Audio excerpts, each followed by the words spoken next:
Hey there, welcome to episode 392 of the Find Your Food Voice podcast. I am Julie Duffy Dillon, your host and registered dietitian. Today, when this episode is going to be dropping, is officially Election Day in the United States. So I want to tell you, I hope you're taking care of yourself. I was lucky enough to vote early. I didn't want to risk it. I wanted to make sure my vote got counted. And today I am setting aside some time with some caring neighbors to watch the results come in. And I am praying so hard that my state flips blue.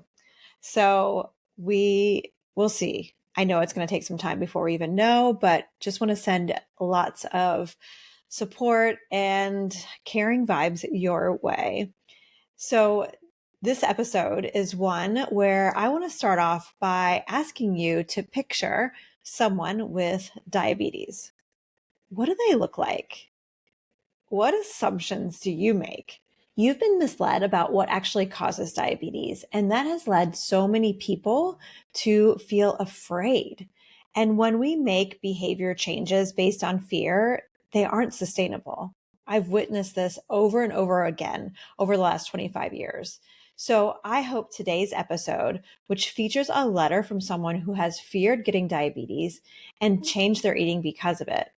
This person happens to be a dietitian who has repaired her complicated history with food and was willing to write her own letter to food about her fear of diabetes. This dietitian's name is Gina Forster, and she's been a dietitian for over 20 years and has experience as a supermarket dietitian, a university dietitian, and now is following her passion as an intuitive eating counselor. She helps people improve their relationship with food and their body without a focus on weight. When not working with clients, Gina hosts the podcast Nutrition Unmeasured, and I'm super grateful that I was able to be a guest on her podcast discussing particular diets and PCOS. So definitely check that out if that's something that sounds interesting to you.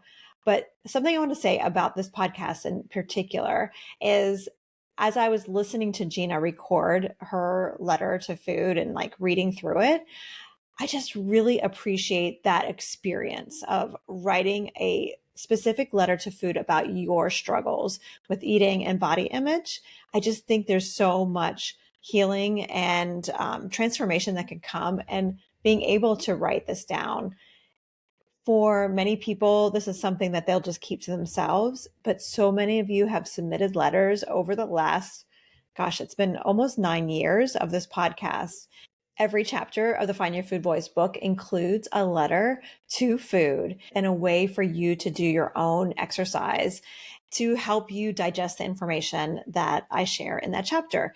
As you'll hear in this episode, Gina then talks about her letter and what she went through writing it and how she would like to move forward. And hearing her experiences going through her letter, reading it out loud, and then discussing it with me, I want to invite you to do the same. If you're interested in writing your own letter and then also joining me on the show, let me know. You can send us an email at info@juliedillonrd.com. You can also submit it on our website at julieduffydillon.com. So with that all being said, I want to mention one more thing that's kind of like a housekeeping, and it has to do with the ads on the Find Your Food Voice podcast. I have gotten emails from two people, and I am so grateful for this information, because the way that I'm able to support the podcast financially with all the software and editing and just the folks that help to make it happen is through these ads. And so I can't remove them or I won't be able to have the show anymore.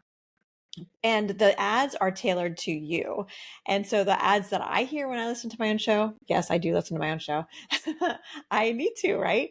So when I listen to my show and other people's shows, the ads are targeted to me. And when you listen to it, you get different ads.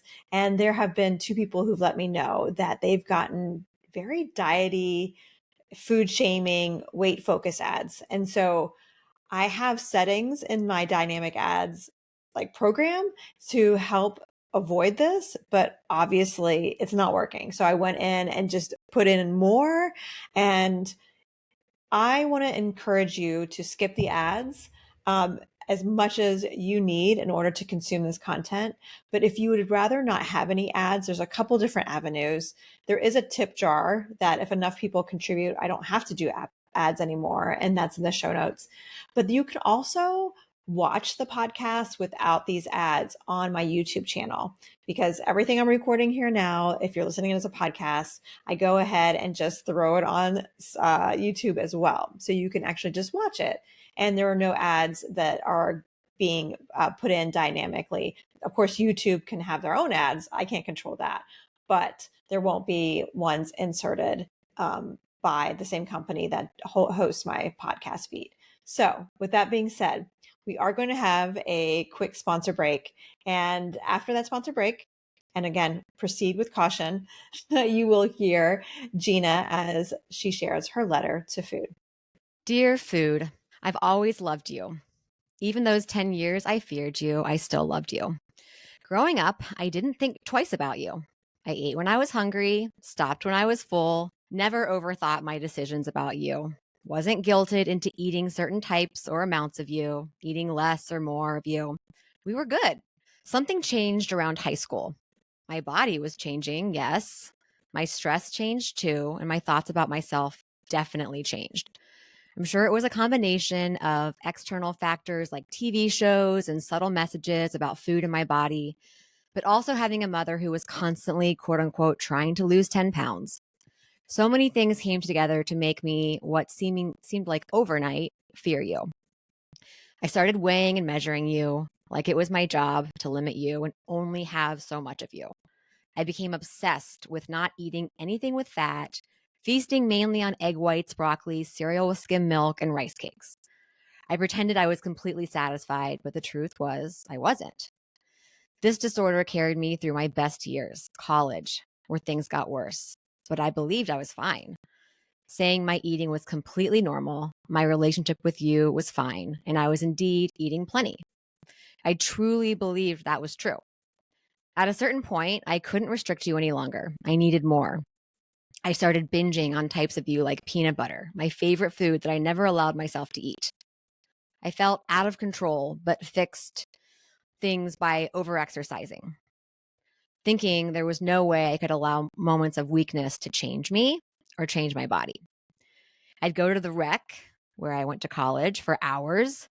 I'd study for exams while pedaling on the recumbent bike, never leaving until I burned a certain amount of calories and repented appropriately for what I considered a sin. Fast forward to now, 20 years later, and I have trouble even remembering my life as someone who feared you. Instead of fearing you and fearing hunger, I embrace it. I'm raising a daughter now and can't help but wonder, how will our culture shape her relationship with food and her body? She's already begun making comments about her body, and I feel blessed to have the skills to help her through these moments. But what if that's not enough? What if social media, movies, TV shows, her friends, their families, what if somehow her relationship with you shifts almost overnight like it did with me? I can't and I won't live in fear. I know I can only do so much.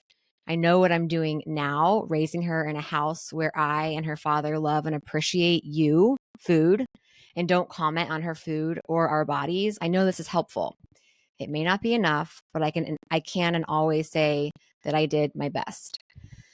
Food, I just want to say that even though we had a rough 10 years, I thank you now for nourishing me, bringing me so much joy and satisfaction, helping me grow two beautiful kids, and of course, thanks for nourishing them now.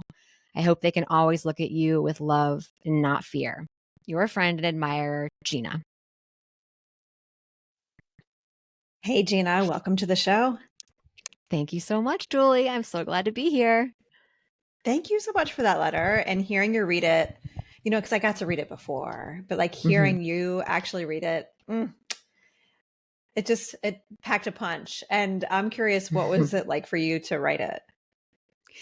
Okay, so I've written a lot. I actually did a whole episode on my podcast about my eating disorder and like went through the whole, it was like, I called it a journal entry. It was very cathartic. Nice. I mean, and then reading that out loud, it was actually kind of difficult. It brought some tears to my eyes, but so writing this was, I would say, a little easier, but also some more things came up because I was talking about my daughter. And I've in particular had some hard times with her as of lately. She just started 4th grade, and this has been by far the most difficult year with her. Hmm. So the writing the letter was good. I mean, it's just like any journal. I don't journal, but when I write things like this, I start to think maybe I should, because it feels good. Yeah, yeah. There's some kind of we go through our own process, right? By reading, like making like I know for me, it allows me to have more clarity on like the direction I want to go. Like, and no one can Yeah. tell us that, right? Like it's only things that we can only design that for ourselves. But Right. you know, Absolutely. the big thing I got from reading your letter is like that theme of fear. You know, you described this like well before the fear hit like things felt fine like and kind of like there was no thinking about food, it was just like a great thing, right? And Yeah. then when the fear hit, just like all these different ways of experiencing food and being so scared of it that it even kept you from enjoying how like college can be a really great time, you know, and like Yeah. getting in the way of that, which I'm like, oh, I hate that. And I don't know Yes. if you do this with your clients, but when I worked with people who were like high school age and they were getting ready for school, and I was like, you cannot go to college until you can eat pizza because if Yeah. if you like I don't want you to like not go to a social event because there's pizza there, because that's where you're going to like meet people and like get to know yourself more. Mm-hmm. And I know that's like a random thing, but like, yeah, any common social food, like let's make sure that it's not going to be something that's like stealing the show. But yeah, Mm-hmm. anyway, but yeah, back to the fear, like how that was woven through so much. And then now it's not necessarily the fear that you're having with food, but the fear with your own children. What's the fear that you have with your kids and food? Well, of course, as someone who has had an eating disorder, I know it Mm-hmm. is genetic. There's a genetic Mm-hmm. component, right? Of course. So of course, with my daughter who's already overanalyzing her body, um, I live in fear that she's going to develop an eating disorder. It's just I I I don't know how not to have that fear. Um, we are actually very different people, which is funny. I think about my daughter, and we are, I don't want to say polar opposites, but we in many ways are. So sometimes I'm like, Mm-hmm. yes, that's a good thing. We're very different. So maybe she'll be okay. Uh, and yeah, I don't know. I've tried really hard, even if I didn't have an eating disorder, I think I would have tried really hard to raise kids who are body positive and food positive for various reasons, but especially I have in the back of my mind, I just want to protect her. But yeah, like you said, for me it happened, I feel like it happened overnight. Now granted, if I were to be back there, I'm sure it was not overnight. I'm sure it was a slow development. But to me, I feel like it was just, I went from not fearing food, not ever thinking about food other than just for satisfaction, to all of a sudden measuring my food, restricting fat in particular, because this was the early 2000s, and Mm-hmm. fearing it. So I just, sometimes I'm like, when is this going to happen with my daughter? I don't, and as I'm talking about this out loud, I really don't live in that fear every day. I'm not constantly thinking about Mm-hmm. this, but it does come to mind when she says certain things. I'm working with a therapist. We will say that. As we all should, right? Well, Yeah. it makes Uh-huh. sense like why you're guarded. You know, you have this lived experience and you like knowledge is power, but also like Mm, it could be our kryptonite because we do know like there's a genetic side to eating disorders, just like there is with like diabetes. yeah. And so you know what that looks like, what and then also as a dietitian, like appreciating like our current climate is like just like the preparation for an eating disorder. Like it's the Mm, trigger for so many people. And I can remember a therapist once describing, actually this may have been a medical doctor, but whatever, it doesn't matter. Describing like the continuum of incidence of eating disorders based on genetics. And they were like, yeah, for some people their genetic predisposition is just so high that no matter what a caregiver does, they're probably going to have an eating disorder. And then but that's not the most common. But there's some that's just going to happen. Like we can only prepare so much because this world Yeah. is shit, especially as to how it relates Yeah. to food. Yeah. And so, but then for so many others, we can just lay a foundation. And I say that as like kind of mom to mom. Like that's what I know that whenever I have feared, whenever I hear my kids parroting, especially when they were younger, like under 10, and parroting what they heard other people at school or teachers saying about food, I would try to remind myself like, okay, I'm hoping I laid a foundation where it's going to be preventative, but yeah, I guess we're only humans doing the best we can, right? Right. And that's the thing. We Yeah. can't protect, like I'll do any, I mean, I'm not perfect. I'm sure I've said things that I should not have said in front of my kids or, Same. force them to eat Yeah. certain foods. I mean, of course we are human. Right. But I'm trying to lay that foundation, like you said, a foundation that I don't think I could have had. It was so close to Mm-hmm. I actually had a really good relationship with food, but I was tainted by my mom's relationship with her body, which Mm-hmm. I guess also her relationship with food, which looking back now, I mean, they definitely were intertwined, but we can't protect our kids from what they hear from other people. I've had a couple instances, both with family members, of things like I won't even say who it was. I was going to say, but I'm not. But this one person said that the reason why she doesn't eat sugar when my daughter asked her this is because it makes you fat. And I was in the room, and Julie, I mean, it actually almost brings tears to my eyes because it is just one comment like that can get stuck in a child's mind forever. Like, I don't know that she'll Mm-hmm. ever forget that. And Mm-hmm. then this was recently, so I would go into what I did. I handled the situation. Needless to say, that person will never be saying that again. And then I had to have a nice conversation with my daughter about that. Yeah.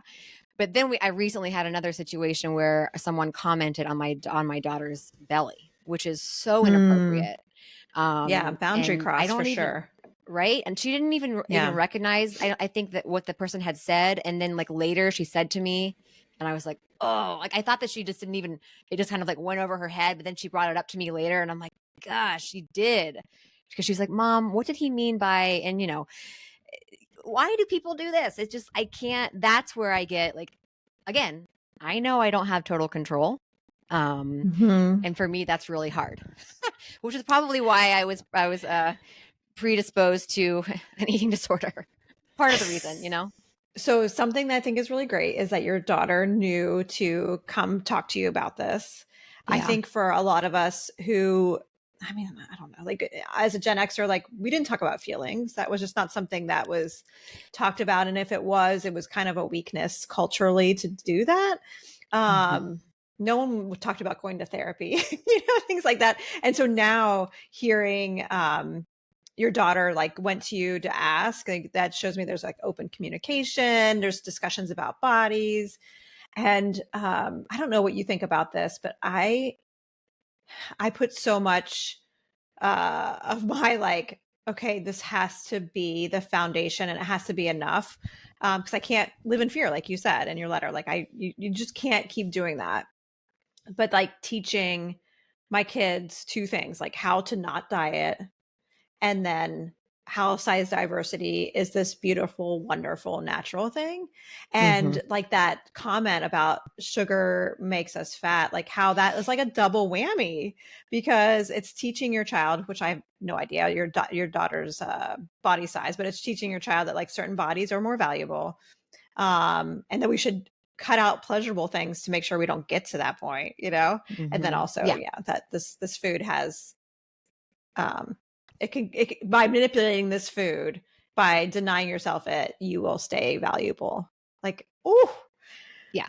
Well, I'm actually glad you said that, because that is something that I've also worked on. So when this person had commented on how her belly is bigger, I made it very clear. I'm not going to come up to her. Maybe old me would have been like, "Oh no, Paige, your belly is fine. Look at it. It is actually flat." I don't know. But instead, I recognized that I don't want her to think that what that person said was bad and that having a bigger belly is bad. What I want her to see in that comment is the harm in just commenting on someone's body, period. Yeah, it's not There's appropriate for no someone to be talking about your body. Yeah. Yeah. It's just not Hmm. it's not an interesting topic or even necessary to bring up, like it's just not. Yeah. So yes, I did not. And just like, if anyone ever, no one's ever done this, but if anyone ever said, you're fat, I would not, I would not approach it like, no, you're not fat. And maybe in the past I Hmm. would have, but Of I see the course, harm we've in all that learned. now. Yeah. Yeah, Yeah. exactly. Same That is here. just demonizing fatness. And we don't want to Hmm. send that message. So yeah, I totally agree with you, Julie. Hmm. Yeah.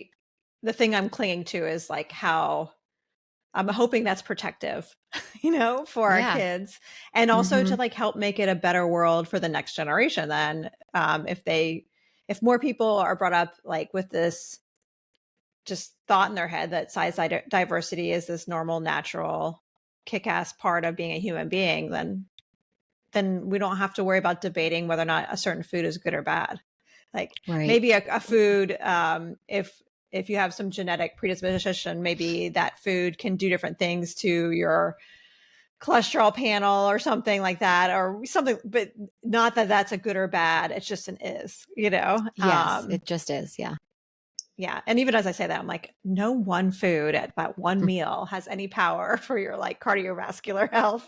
But something we Right. talked about but while we were chatting before, because we do that in podcasting, listener. We like to chat Mm-hmm. before. Is the experience you had with gestational diabetes. Mm-hmm. Um, Tell me what do you because I know we talked about it, but I also want you to have the ability to share like what you want to share about that experience Mm-hmm. with Sure. gestational diabetes. Yeah. So when we were in school, I had this idea that, diabetes was only uh, a woman or a person with a larger body. It's only a Mm-hmm. condition that they get. Like you have to be overweight, you have to have a certain BMI.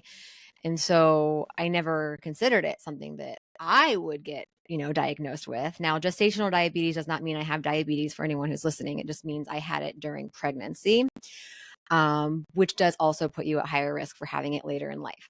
I have a lot of diabetes in my family, and I've always been aware of that, but I just assumed I was fine because I've always had a smaller Mm-hmm. body. Mm-hmm. Um, so when I got diagnosed, I actually, with my daughter 10 years ago, I failed the first diabetes test. Forgot about that. Yeah. So I had to do the 4-hour glucose test, I think is what it is, which is, first of all, a miserable experience because I hate needles Yes, I've and been it's there. just Yeah. horrible. Yeah. Yeah.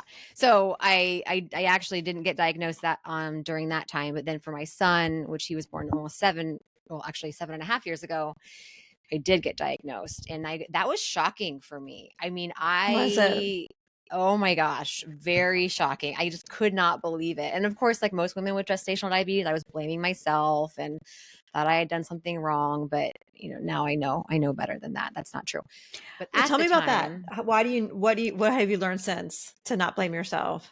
well, it really has nothing to do with me. Like I can manage it. I Yes. can, That's so but I great. can't Yes. control getting it, I mean, I was Mm-hmm. working out almost every day, like in a healthy way. Mm-hmm. At that point I Mm-hmm. was really, I had come somewhat far in my intuitive Mm-hmm. eating and healthy relationship with exercise and food journey. I wasn't all the way there yet. Not that you're ever are all the way there, but I was still Yeah. working through some things. So if you can imagine, getting that diagnosis threw a huge wrench in that, because I was back to counting my carbs, you know, trying to control my blood sugar, constantly recording things, which I don't think that there's anything wrong with that. But for me, it was very triggering. Of course. I think it Um, would be for many people. Yeah. yeah. If we didn't live in this climate with MyFitnessPal and all the other crappy apps, then, maybe it wouldn't have been as triggering. But yeah. Yeah. Yeah. Yeah. I almost kind of like enjoyed it again. Like, oh, this is an excuse to count my carbs while Mm. I'm pregnant. Ooh, you got seduced. I Yes. know. Yeah. I know. It like sucked Yeah. you back in. Yeah. It was like Oh, an excuse to goodness. diet when I was pregnant. Like looking back, that is obviously not healthy, a healthy, mindset Mm-hmm. to have. Um, yeah, it just was yeah. And of course I blame myself because everyone always thinks that diabetes is the person's fault. But now I Mm-hmm. know it has a lot to do with the pancreas. It has a lot to do with obviously genetics and just my Yeah. body's ability to handle sugar. I couldn't control it. Yeah. Yeah, it wasn't something that like you ate something wrong the few weeks leading up to the test that led to this diagnosis. Like it is Mm-hmm. mostly genetic, and Mm-hmm. I've the type of client that I worked the most with, and I know this is how we met when I was on your podcast, are people who have PCOS, Mm-hmm. and so many people with PCOS are at higher risk also for gestational diabetes. And I can remember reading in the evidence-based guidelines for diabetes. They come out every 5 years, and there's a section on gestational diabetes. And all over these guidelines, they talk about people needing to lose weight for PCOS, tons of crap on that, even though they have no diet that they have found to recommend. And they say that in there too. But in the gestational diabetes section, they are like, um, everyone with PCOS is at higher risk. It doesn't matter what size you are, but it's mostly genetic. Mm-hmm. You're just going to be at higher risk for it because of having PCOS. And they said it over and over again, like it has nothing to do with your body size. It has nothing to do with what you ate. And I got the sense from reading it that they were trying to like convey, like, this is something we should not stigmatize people about. And Mm-hmm. I also think it's really important because of like gestational diabetes, so many people are still told to omit carbohydrates completely, to manage it, and also to like work on weight loss while they're pregnant. And as dietitians, we know like dieting during the times of like fetal development is something that is like really impactful on the developing fetus there. Like that's something that can really get in the way of, I don't know, some eyeballs or kidneys developing. So like you Yeah. don't want to actually restrict. And I hate that that's become so normal. Yeah. But what do you think about even expanding the conversation to talk about diabetes? Because again, when we were talking before, we both shared that we have similar identities, and we have a similar genetic trajectory. We're both thin white women, and we also both have high genetic incidences for diabetes. Mm-hmm. I've shared on the podcast before, but listener, you may not know this, but I have insulin resistance. If you lined up all the Duffys, my dad's side of the family, they all look like me, and they all have diabetes. So, Ah, I think just even naming again that you and I are kind of the uh, proof in a sense that like you can be any body size, you can be in a thinner body and still have a chance of getting diabetes. Um, yeah. yeah, tell me what do you think is important for people to keep in mind with just acknowledging that? Yeah. Well, I think it takes away a lot of the guilt, first of all. I think diabetes is one of those. I think it's one of it. That's what makes it unique is it's one of those chronic conditions that comes with a lot of guilt. Like I can't think of any other chronic condition that comes with more guilt than diabetes Mm-hmm. Mm-hmm. because it has to do with food and it is the only that I can think of the only chronic condition that where you have to think so much about food every day. I mean, I'm not even talking about type 1 diabetes. I'm talking about type 2, but most of people with type 2, they really have to put more thought into what they're eating, Mm-hmm. into their Yeah. and their activity level. Um so I can't even remember what the question was, but I think I think what I like to help with people with who have diabetes is helping them work through. Not everyone comes to me and says I have guilt about my diabetes. Like I don't hear that all the time, but I can generally sense it as I'm talking to them. So Mm-hmm. really trying to work on that self-compassion piece, and then honestly also the facts like what you just said. This is genetic. um, you were probably bound to have this to get this diagnosis at some point in your life, and there wasn't much you could do about it. You can do great things to help control it and to help it from getting worse, but it was probably bound to happen. I even, Mm-hmm. after taking my second blood sugar test, I tried to like outsmart it. So when Oh, I was no, you pregnant with didn't. my son, oh yeah. So I think they take your blood 3 times, I want to say. In between each one, I went around and walked around the clinic, like power walked to try to theoretically lower my blood sugar, which should work. But there's a couple reasons that's not a good idea. One, that does kind of like mess up the test a little bit. Not smart. I Yeah, do you not want to recommend catch doing that. it. Yeah. If And your blood that sugar is high, you want to catch you need it. to Yeah. know. Yes, that's the other Yes. thing. Like if it had worked, which it didn't, but if it had and I didn't know I had gestational diabetes, I who knows? I mean, I wouldn't have been taking my blood sugar regularly, and then I don't know what would have happened to my son. Would he Yeah. have been really large? There could have been other issues. I don't know, but yeah, I think the guilt is the biggest thing that comes to mind with gestational and regular, just the chronic condition, type 2 diabetes. Yeah. Uh, Yeah. yeah. It's definitely one of those conditions when people get diagnosed with, or the threat of the diagnosis will be kind of the seduction into dieting again. If people have Oh, been yeah. trying to repair that part of their history with food. Yeah, there's 3 conditions that I think that have the most kind of umph when it comes to like getting people back to dieting. And of course, diabetes or the threat of it is one, PCOS, and fatty liver disease. And of course, there are people Mm, who have all 3, right? yeah. And they've experienced it each time. And um, yeah, it's really hard because one of the things with dieting that I don't want to say I give it credit for, but like part of what dieting does is in the short term, it's going to change some of those numbers. You know, it's going to lower blood sugar or lower insulin or help the fatty liver, but that's just the short term. The long term, what we know is that dieting makes all these things worse. So, and gets in the Hmm. way of you actually living a life where you're not scared all the time, which I also think is a part of health, right? Well, right. And think about another indicator of, or I guess I should say, um, I can't even think of words right now, but something else that can cause high blood sugar is anxiety and stress. And when you're Yes. Yeah. constantly Yeah. guilt, can increase anxiety and stress. So all of that comes Hmm. together, and that's not helping your blood sugar. Right. So Yeah.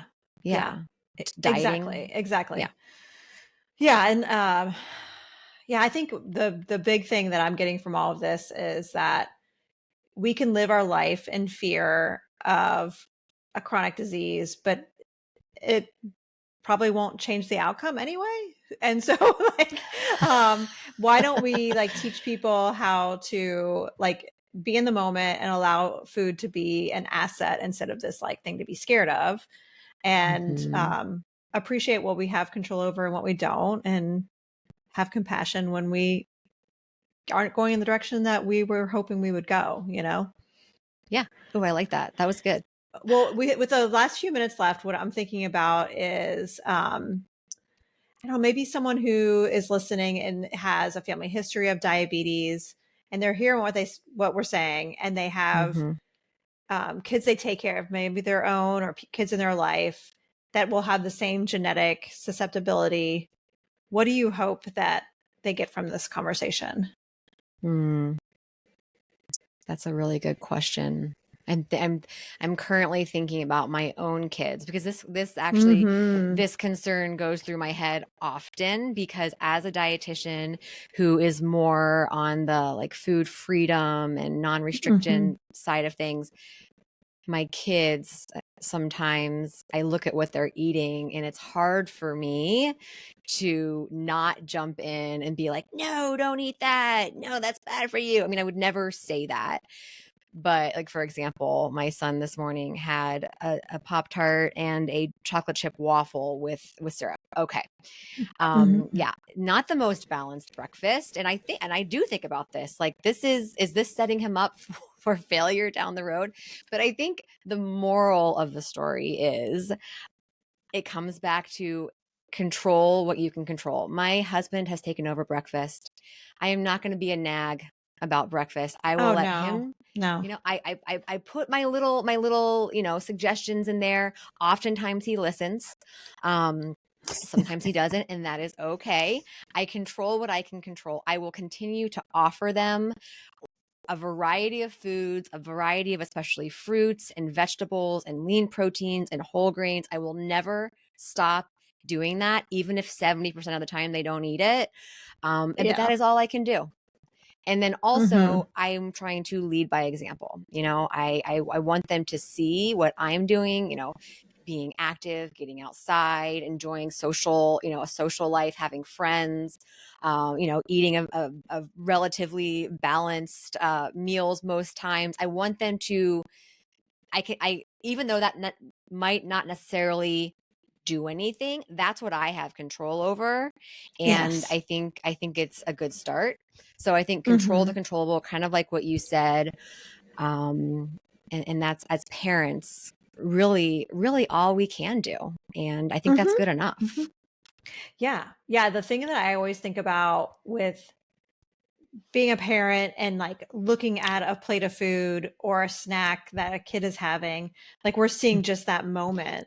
And Yeah. I think it can be really easy, especially if you aren't a dietitian or don't work in the space of like intuitive eating or anti-diet work, to be really like, oh shit. Like my kid just had sugar at breakfast. I don't know, something like that. And what I always like to keep in mind and what I like to reassure myself in my own parenting, and I think I'm offering it to you as well, if you want it, is we can help our kids in the moment to have like that balanced plate or like more fruits and vegetables or more proteins or something like that with a meal.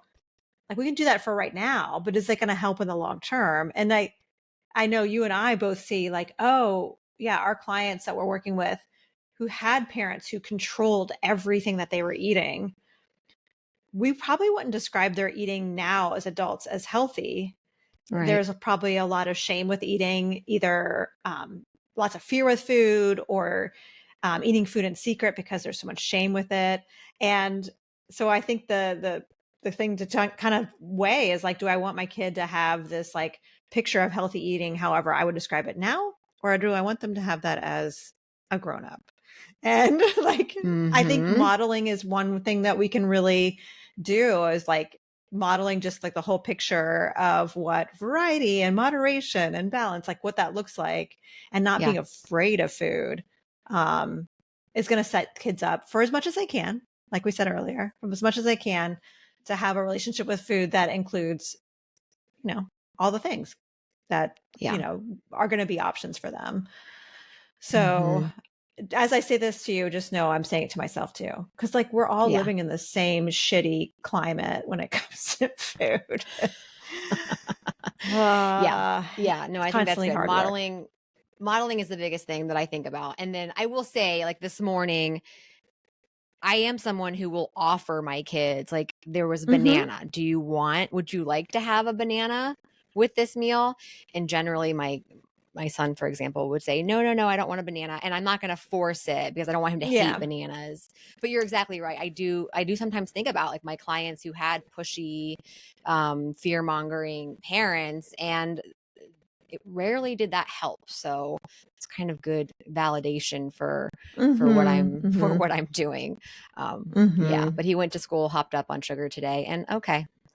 He probably felt fine. I mean, that's the other thing too I with know. kids. Like the way our body just uses energy is different when we're young, and it doesn't feel like sluggish afterwards. It just Right. doesn't. So, And I actually well, looked at the nutrition facts, sorry, of the that's okay. of the Pop Tart. I'm like curious, how many grams of protein are in this? How many grams of protein do you think are in a Pop Tart? I don't know, 2 grams or something. Yeah, Is it? 2.5. Is that right? It's Oh my god! yeah, It's isn't it kind of scary how sometimes we as dietitians know all this information. I know. I That don't was really want all this in impressive. my head. I know. I guessed 4. I was a little off, but it was 2.5. So okay. There you go. I mean, and I do think protein is one of the ones in our culture that is heralded as like, as long as you have protein, it's fine. And it's like, I know. I know. I Well, I mean, will if you're, say he takes a medicine in the morning that it says yes, take with protein. So I am yeah, very, but I still let yes, it I have one go. of those It's too. Yes. yeah, yeah. So I'm like, yeah, have a two glass of and a half. milk and then I'll give you some protein then. That's what I do with I mine know. in the morning. I know. Milk is a great cure for that. Yeah, easy. Yes, it is. It is. It's an easy way. So, oh my goodness. Well, I appreciate this conversation so much. Tell me the name of your podcast. So I'm picturing another parent who's like, oh, I want to hear more what Gina has to say. What's the name of your Yeah, podcast? it's called Nutrition Unmeasured. Nice. Yeah, Okay. I love yeah. it. And if someone wants to find out more about you, where can they find you? Sure. Well, I also have a website, nutritionunmeasured.com. I Mhm. take clients there, not through insurance, but I actually work for another company where I take clients with insurance. So I am taking new clients right now. I'd love to hear from anyone who wants to meet with me for one-on-one because I know you don't do one-on-one coaching anymore, No. Julie. So Mm-mm. I Correct. would love to see anyone who would like to see me. So maybe I can give you my email address for that. Hmm. I'm not sure if I want to put it in show notes or anything, but you can reach Yes. out to me Yes. via my website, Yeah. nutritionunmeasured.com. Yeah. That works. That works great. And I will put that in the show notes too. Thank you so much, Gina, for your time. I Thanks. appreciate it. So there you have it. I hope you enjoyed my conversation with Gina Forster, all about living in fear of food and diabetes and all the complicated bits that come with that. I do see that food has written back. So before we get to Food's Letter, I hope you enjoyed this episode and hit subscribe or follow. I really enjoy making these episodes for you. So I want to make sure that they can find you when it's time for a new episode to come out.